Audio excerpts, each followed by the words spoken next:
লিল্লাহি তাকবীর। আল কোরআনের আলো, আল কোরআনের আলো, কোরআন হাদিসের আলো, ঘরে ঘরে জালো, আল কোরআনের আলো, টেলিভিশনের আলো। টেলিভিশনের আলো ঘরে জ্বালানো যাবে? তার কারণ হলো আমরা হুজুরকে মাতাল বলতে বলতে সবে বলে ফেলি, ঠিক কিনা বলেন? বলতে বলতে সবে বলা যাবে না, এটা মুসলমানদের অভ্যাস নয়। মুসলমানদের অভ্যাস হলো প্রতিটি মুসলমান হুঁশ রেখে কাজ করবে, জ্ঞানের সহিত কাজ করবে। প্রতিটি পদক্ষেপে, প্রতিটি কাজেই প্রতিটি মুসলমান হিসাব করে চলবে যে এর মধ্যে আল্লাহর বিধান লুকায়িত আছে, ঠিক কিনা বলেন? আজকে আমরা মুসলমান জাতি এই হুজুকে মাতালের কারণেই আজকে আমরা লাঞ্ছিত, অপমানিত, এরকম খুন খারাপি, জিনা ব্যভিচারের শিকার হয়ে যাচ্ছি, ঠিক কিনা বলেন? আজকে আমরা এখানেই স্লোগান দেই, এখানেই আমরা কি করি, আল কোরআনের আলো ঘরে ঘরে জালো। এ কথা শুধু ওয়াজ মাহফিলে এবং রাস্তাঘাটে যখন মিছিল দেই তখন শুধু এই কথাগুলো, তাকবীরগুলো, তাকবীরের ধ্বনিগুলো উঠে আসে।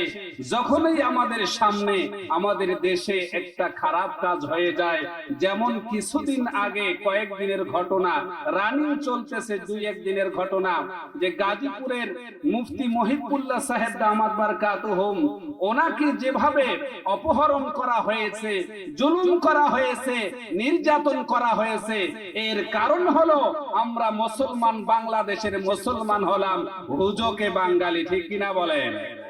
আজকে আমাদের দেশে কোরআনওয়ালাদের উপর, কোরআনওয়ালাদেরকে ফাঁসির কাস্টে ঝুলানো হয়, কোরআনওয়ালাদেরকে আয়না ঘরে রাখা হয়, কোরআনওয়ালাদেরকে যারা কোরআনের কথা বলে, মানুষের কাছে দ্বীনের দাওয়াত দেয়, তাদেরকে আজকে বিভিন্ন ভাবে জুলুম নির্যাতন করে।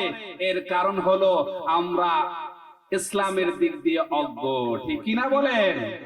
আজকে এই ইসকন নামক সংগঠনটি, এই সংগঠন আজকে আমাদের বাংলাদেশে যারা বর্তমান উপদেষ্টা মণ্ডলী রয়েছে, তাদের এমন কি আছে যে সেই ইসকনকে তারা নিষিদ্ধ করতে পারতেছে না? এটা ভালো করে মনে রাখতে হবে। যত ইসকনের যত খুন খারাপি হয়েছে, তারা যেভাবে আমাদের মুসলমান নারীদেরকে জুলুম করেছে, নির্যাতন করেছে, জিনা ব্যভিচার করেছে, আমাদের মুসলমান নারীদের সঙ্গে মুসলমান নারী পুরুষদেরকে যেভাবে হত্যা করা হয়েছে, তাদেরকে আজকে তারা নিষিদ্ধ ঘোষণা দিতেছে না। এর কারণ বুঝতে হবে, আগামী ভবিষ্যৎ আমাদের খারাপ, ঠিক কিনা বলেন? শুধু তাই নয়, সেই গাজীপুরের খতিব সাহেব মহিবুল্লাহ দামাত বারকাতুহুম উনি বলেছেন যে ইসকনের যেই মানুষগুলো আমাকে গুম করেছে, তারা আমাকে বলেছে বেশি দিন নয়, অতি দ্রুত আমাদের ইসকনের সদস্যরা আপনাদের বাংলাদেশের উপরে ঝাঁপিয়ে পড়বে। তাহলে এটা ভবিষ্যৎবাণী জানিয়ে দিয়েছে। সেই হিসাবে আমাদেরকে সতর্ক হতে হবে কি হবে না? হবে কি হবে না? ভালো করে মনে রাখবেন, যারা রাজনীতি করেন, রাজনীতির কথা কোরআন ছাড়া কোথাও নাই। রাজনীতির কথা যারা বলে হুজুররা কেন রাজনীতির কথা বলে, হুজুররা কেন রাজনীতি নিয়ে মাথা ঘামায়, তাদের ইমানের দুর্বলতা রয়েছে। আর যারা বলবে যে হুজুররা কেন রাজনীতির মধ্যে আছে, তাদের ইমান চলে যাবে, বলেন নাউজুবিল্লাহ। তার কারণ আমাদের বিশ্ব নবী, তিনি মসজিদে নববী থেকে তিনি রাজনীতি করেছেন, সেখান থেকে যুদ্ধের ঘোষণা দিয়েছেন, সেখান থেকে কালিমার দাওয়াত প্রতিটি মানুষের কাছে দাঁড়ে দাঁড়ে গিয়ে কালিমার দাওয়াত দেয়া হয়েছে। সেখান থেকে ইসলামের পক্ষে সমস্ত যুদ্ধ এবং সমস্ত সন্ধিগুলো সেখান থেকে বাস্তবায়ন হয়েছে, বলেন সুবহানাল্লাহ।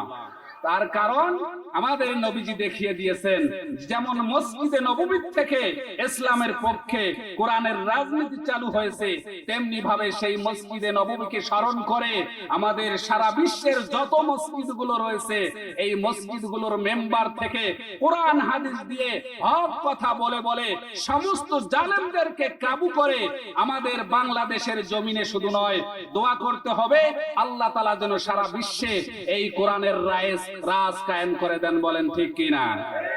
আমরা শুধু ঠিক বলবো না, কাজে কর্মেও থাকবো। কাজে কর্মেও থাকতে হবে। কিসে থাকতে হবে? কাজে কর্মেও থাকতে হবে। এই জন্য আমি মাঝে মাঝে বলে, হক কথা বলতে যদি, হকের পথে চলতে যদি লাগে তোমার ভয়, তাহলে বুঝতে হবে তোমার ঈমানের মাঝে মুনাফিকের জয়। হক কথা বলতে যদি, হকের পথে চলতে যদি লাগে তোমার ভয়, তাহলে বুঝতে হবে তোমার ঈমানের মাঝে মুনাফিকের জয়। আমাদের ভিতরে মুনাফিকের জয় থাকা যাবে? মুনাফিকি থাকা যাবে? ভালো করে মনে রাখবেন, মুসলমান জাতি যারা ইমানদার দাবি করে, মুসলিম দাবি করে, ইতিহাস থেকে শিক্ষা নিতে হবে। সমস্ত ইতিহাসের মধ্যে রয়েছে, সমস্ত যুদ্ধের ইতিহাসগুলো সুন্দরভাবে লিপিবদ্ধ রয়েছে। মুসলমানদের সেনা সৈন্যের দিক দিয়ে সব থেকে সংখ্যা কম, কাফের মুশরিক বেঈমানদের সেনা সৈন্য, তাদের অস্ত্রপাতি সবকিছু বেশি, কিন্তু মুসলমানদের বিজয় হয়েছে। ঠিক কিনা বলেন? আজকে আমরা ইতিহাস ভুলে গিয়েছি, আজকে আমরা কোরআন ভুলে গিয়েছি, আজকে আমরা রাসূলের আদর্শ ভুলে গিয়েছি। আজকে আমরা আমাদের সময়, আমাদের রক্ত, আমাদের টাকা পয়সা, আমাদের ধন দৌলত, আমাদের জীবন, সমস্ত কিছু মানুষের বানানো রাজনীতির পিছনে ব্যয় করতেছি।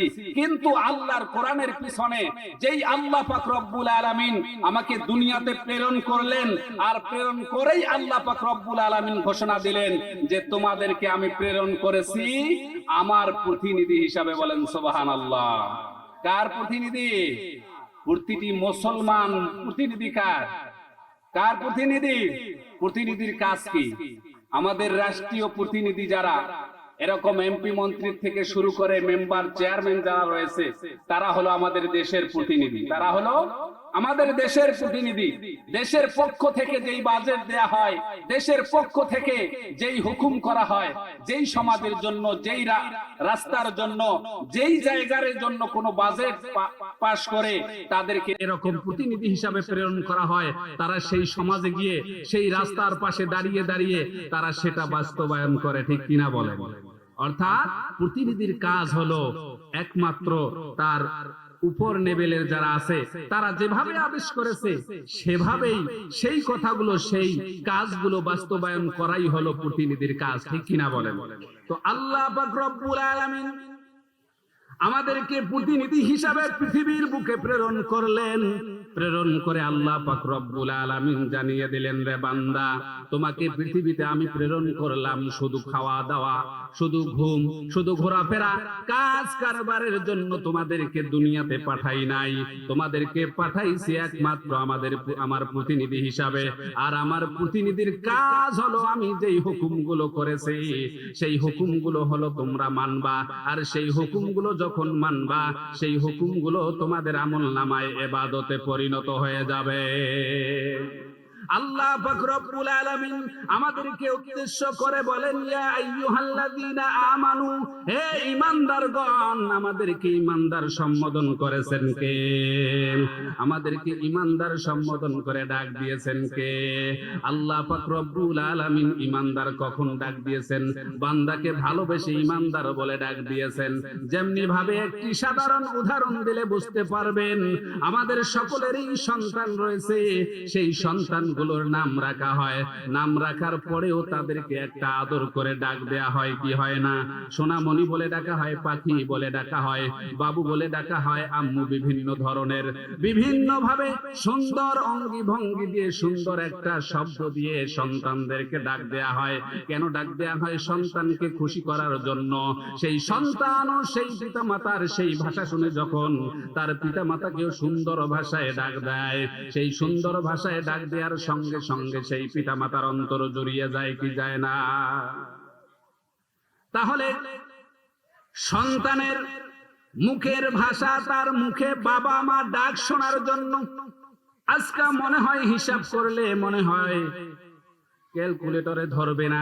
তার কারণ হলো সন্তানের মুখে বাবা ডাকটি শোনার জন্য, মা ডাকটি শোনার জন্য প্রতিটি পিতা মাতা অগণিত সেই সন্তানকে আব্বু আম্মু বলে ডাকে। সন্তানের মুখ থেকে, সন্তানের জবান থেকে, আমি আমার সন্তানের জবান থেকে, আমার সন্তানের মুখে আমি আব্বু ডাকটা শুনবো। মায়েরা তার সন্তানের মুখ থেকে আম্মু ডাকটা শুনবে, মা বলে ডাকটা শুনবে। শোনার জন্য সেই সন্তানকে আব্বু আম্মু বলে অগণিত বার ডাকতেছে, হাজার হাজার বার ডাকতেছে। একমাত্র যেন সন্তানকে ডাকতেছি, সন্তানও যেন আমার ভাষা দিয়ে, আমার এই অঙ্গি ভঙ্গি দিয়ে আদরের ডাকের সঙ্গে সঙ্গে এই ভাষা যেন আমার সন্তান শিখে আমাকেও আব্বু আম্মু বলে ডাকে। ঠিক কিনা বলেন? আল্লাহ পাক রব্বুল আলামিন এই জন্য তার বান্দাদেরকে যারা ঈমান এনেছে তাদেরকে উদ্দেশ্য করে বলেন, রে বান্দা, তোমাদেরকে আমি দুনিয়াতে প্রেরণ করলাম আমার প্রতিনিধি হিসাবে।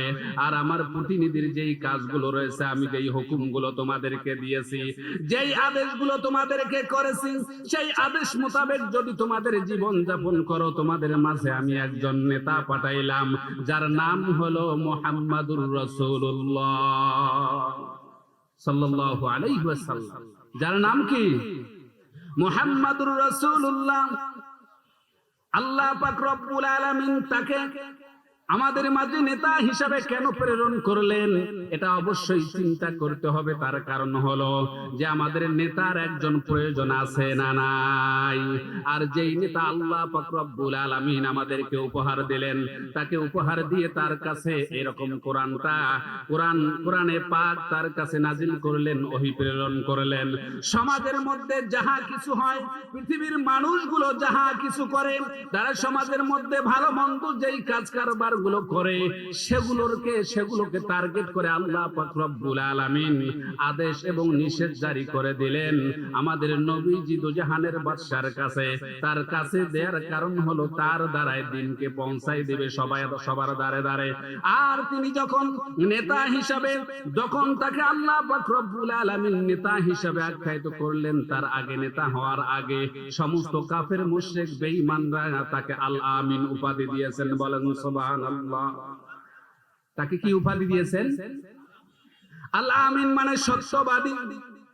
সত্যবাদী হিসাবে তাকে উপাধি দিয়েছেন সমস্ত কাফের মুশরিকরা। ভালো করে মনে রাখতে হবে ইতিহাস। তার কারণ তিনি নবুয়তি পাওয়ার আগে সমস্ত কাফের মুশরিকদের কাছে তিনি বিশ্বাসী ছিলেন। যখন তিনি এই কোরআনের দাওয়াত দিলেন, হক কথাগুলো বললেন, আল্লাহ পাক রব্বুল আলামিনের আদেশগুলো আমাদের কাছে, প্রতিটি মানুষের কাছে পৌঁছায় দিলেন। যখন এই বললেন, এই কোরআন তোমাদের জন্য নাজিল করা হয়েছে, তোমরা যাহা কিছু করতেছো এর মধ্যে আদেশ এবং নিষেধ আছে। এই আদেশ এবং নিষেধ গুলো তোমাদের জন্য আল্লাহ তাআলা মেসেজ দিয়েছেন। আর এই মেসেজ যদি তোমরা গ্রহণ করো, আদেশকে আদেশ হিসাবে গ্রহণ করো, মেনে নাও, আর নিষেধকে নিষেধ হিসাবে বর্জন করো, তাহলে আল্লাহ পাক রব্বুল আলামিন তোমাদের জন্য জান্নাত তৈরি করে রেখেছেন। বলেন সুবহানাল্লাহ। তার মানে প্রতিনিধির কাজ হলো আল্লাহ পাক রব্বুল আলামিন যেই আদেশগুলো করেছে সেই আদেশগুলো তারা মানবে, যেগুলো নিষেধ করেছে সেগুলো নিষেধ হিসেবে মানবে। এই জন্য বন্ধুরা ভালো করে মনে রাখতে হবে, অর্থাৎ মসজিদে নববীর সেই মেম্বার থেকে আমাদের নবী দোজাহানের বাদশা শুধু নয়, তামাম কুল কায়নাতের নেতা যিনি ছিলেন, তার দ্বারাই সেই মসজিদে নববীর মেম্বার থেকে কোরআনের সঠিক কথাগুলো প্রতিটি মানুষের কাছে, প্রতিটি মানুষের দ্বারে দ্বারে পৌঁছে দিয়েছেন। তেমনি ভাবে আমাদের সমাজের যে মসজিদগুলো আছে, এই মসজিদগুলোর মেম্বার থেকে যেই ইমাম সাহেবেরা হক কথা বলে, সেই হক কথা বলার কারণে তাদের বিরুদ্ধে আজকে তাদের মুসল্লিরা লেগে পড়েছে। ঠিক কিনা বলেন? বন্ধুরা ভালো করে মনে রাখতে হবে, ওই যে সেই নবীজির জামানার কথা। নবীজির জামানার কথা কি? নবীজি যখন নবুয়তি পেলেন, নবুয়তি পাওয়ার সঙ্গে সঙ্গে যখন কালিমার দাওয়াত দিলেন, কোরআনের দাওয়াত দিলেন, কোরআনের পথে আহ্বান করলেন, আল্লাহর পথে আহ্বান করলেন, আল্লাহর দিকে ডাকলেন, সঙ্গে সঙ্গে তারা তখন তখন নবীজিকে পাগল বললেন, বিভিন্ন ভাবে নবীজিকে কটাক্তি করা শুরু করলেন, ঠিক কিনা বলেন? তেমনি ভাবে বর্তমান সময়ে যারা কোরআনের সঠিক কথাগুলো বলবে, কোরআনের হক কথাগুলো বলবে, সঠিক বিধানগুলো আমাদের কাছে প্রচার করবে, আর সেগুলোর যদি আমরা বিরোধিতা করি যে ইমাম সাহেবেরা হুজুরেরা কেন রাজনীতির কথা বলবে, তাহলে বুঝতে হবে ওই মানুষগুলো হলো সেই বড় বড় কাফের মুশরিকদের বংশধর।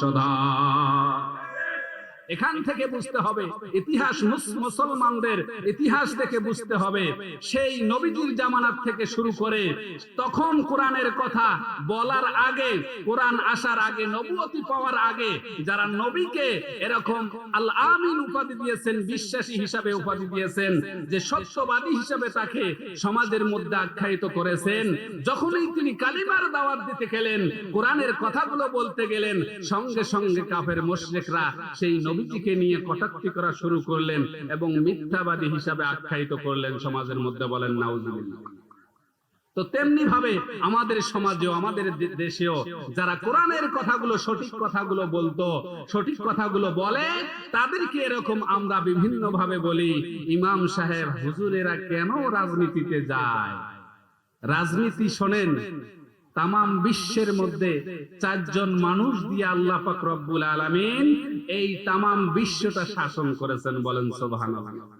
তার মধ্য থেকে হলো 2 জন মুসলিম আর 2 জন অমুসলিম, 2 জন ইমানদার আর 2 জন বেঈমান।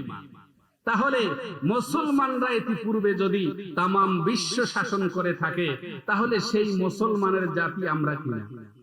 সেই মুসলমানের জাতি আমরা কিনা? আজকে আমরা মুসলমানের জাতি হিসাবে আমরা নিজেকে সমাজের মধ্যে প্রচার করি, প্রসার করি, আমি একজন মুসলমান, আমি নামাজ পড়ি, রোজা রাখি, হজের সম্পদ হলে হজ করে আসি, বিভিন্ন সময় বিভিন্ন নেক কাজে শরীক হয়ে যায়। আজকে আমরা মনে করি শুধু নামাজ আমাদের উপরে ফরজ, আমাদের স্ত্রীদের উপরে, মেয়ে সন্তানদের উপরে পর্দা করা ফরজ, এটা আমরা মনে করি যে হজ করা ফরজ। আজকে আমরা শুধু এগুলোকেই ফরজ মনে করি, কিন্তু আল্লাহ পাক রব্বুল আলামিন বললেন, নবীজির মাধ্যমে বললেন, নবী পাক সাল্লাল্লাহু আলাইহি ওয়াসাল্লাম আমাদেরকে জানিয়ে দিলেন, তালাবুল ইলমি ফারিদাতুন আলা কুল্লি মুসলিম, দ্বীনি ইলম তলব করা প্রত্যেক মুসলমানের উপর ফরজ। এই ফরজ কাজটা আমরা কয়জনে করেছি? আজকে এখানে যদি জিজ্ঞেস করতে যাই, আপনারা আমার এলাকাবাসী হয়তো অনেকে চেনেন বা অনেকে চেনেন না। আমি যেহেতু বাইরে বলতে কুড়িগ্রামে থাকি, আগে রংপুরে ছিলাম, ঢাকায় ছিলাম, তো হয়তো অনেকে চেনেন না। আপনারা এলাকাবাসী হিসাবে আপনাদেরকে অনুরোধ করে বলি, এলেম শিখা, এলেমটা শিখা কি? দ্বীনি ইলম তলব করা প্রত্যেক মুসলমানের উপর ফরজ। শুধু ওই শিশু সন্তানদের জন্য নয়, শুধু শিশু সন্তানের কথা বলা হয় নাই, বলা হয়েছে প্রত্যেক মুসলমানের উপর ফরজ। এই ফরজটা আমরা কয়জনে পালন করি? আজকে মসজিদে যদি এরকম ইমাম সাহেব না থাকে, তাহলে আমাদের ইমামের অভাব হয়ে যায়, ঠিক কিনা বলেন? কাকে সামনে দিবে খুঁজে পাওয়া যায় না, তার খুঁজে পাওয়া যায় না ইমাম বানা, আবার সে মুসলমান দাবি করে, ঠিক কিনা বলেন? মুসলমান দাবি করে লাভ হবে? লাভ হবে না। আপনি যদি কোরআনের ভাষা না বোঝেন, কোরআন পড়তে না পারেন, আপনার অন্তরে কি একবারও আঘাত আসে না, কষ্ট লাগে না যে এই মহাগ্রন্থ আল কোরআন শুধু কোরআন হিসেবে নয়, শুধু তেলাওয়াতের জন্য নয়, শুধু মৃত্যু ব্যক্তির বাড়িতে পড়ানোর জন্য নয়, 40 করার জন্য, খতম করার জন্য নয়, এই মহাগ্রন্থ আল কোরআন হলো আমাদের জীবন বিধান। বলেন সুবহানাল্লাহ। জীবন বিধান শুধু নয়, এটা হলো রাষ্ট্রবিধান। শুধু রাষ্ট্রবিধান নয়, এটা হলো তামাম কুল কায়নাতের বিধান। বলেন সুবহানাল্লাহ। এই কোরআনে এমন কোন বিষয় নাই যেই বিষয়ে আপনি প্রশ্ন করলে এই কোরআন প্রশ্নের উত্তর দিতে পারবে না। কোরআনে এমন কোন প্রশ্ন নাই। বলেন সুবহানাল্লাহ। যদি আগুন লেগে ধ্বংস হয়ে যায় পৃথিবীর সব বইয়ের দোকান, তবু বিশ্ব থেকে হারাবে না পবিত্র কোরআন, ঠিক না বলেন? যদি আগুন লেগে ধ্বংস হয়ে যায় পৃথিবীর সব বইয়ের দোকান, তবু বিশ্ব থেকে হারাবে না পবিত্র কোরআন। কেমনে ধ্বংস করবে তোমার আগুনেরই তেজ, আছে বিশ্ব ভরা লক্ষ লক্ষ কোরআনের হাফেজ। কেমনে ধ্বংস করবে তোমার আগুনের তেজ? আছে বিশ্ব ভরা লক্ষ লক্ষ কোরআনের হাফেজ, তারা ছাপায় আসমানি গ্রন্থ, তারা ছাপায় আসমানি গ্রন্থ, বাঁচাবে কোরআনের মান, তবু বিশ্ব থেকে হারাবে না পবিত্র কোরআন, তবু বিশ্ব থেকে হারাবে না পবিত্র কোরআন। ঠিক কিনা বলেন? এই কোরআন যদি তামাম বিশ্বের মানুষগুলো, তামাম বিশ্বের কাফের মুশরিকগুলো এক হয়ে সমস্ত লাইব্রেরি থেকে কোরআনগুলো নিয়ে পুড়িয়ে ছারখার করে দেয়, তারপরেও এই কোরআনকে ধ্বংস